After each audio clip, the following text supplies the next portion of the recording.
Magandang hapon mga kabay. So meron po akong approved repair dito mga kabay, 39381. Ang model nito mga kabay, DWP849X. Ito po yung palisar ng DeWalt. Ayan.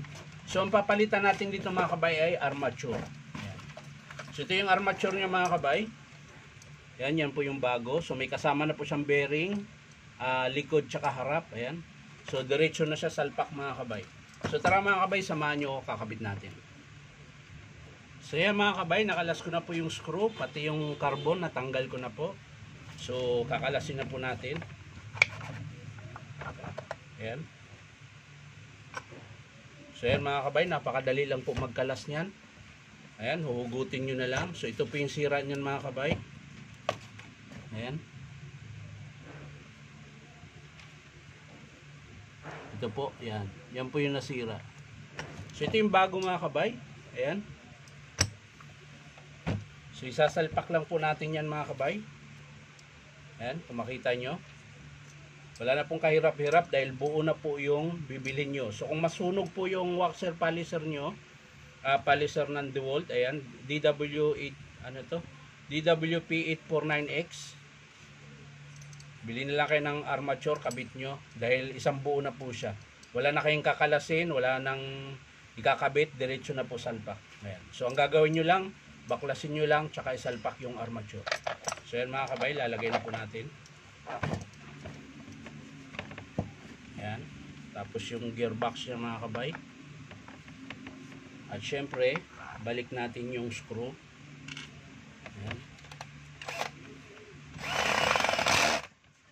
Kabilaan po yan mga kabay.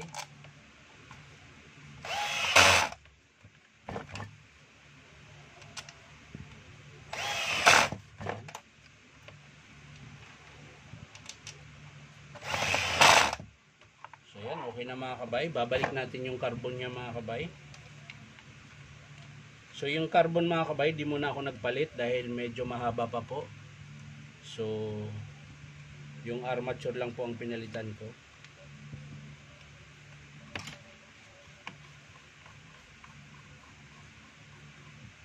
Yan. Sa kabila naman.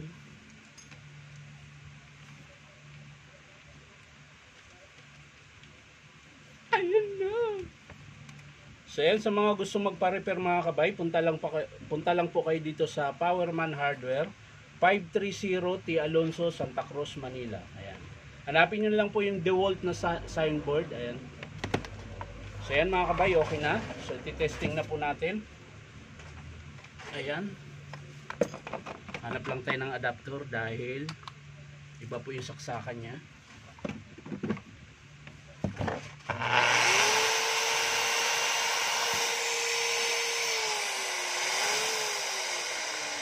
Ilagay natin sa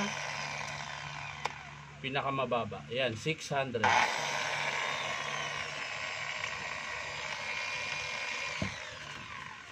So yan lang mga kabay, maraming salamat sa panunood at pa-like and share na rin po. At syempre po, baka naman po pwedeng subscribe nyo po ito aking YouTube account na Inong Tabay. So maraming salamat mga kabay, bye bye.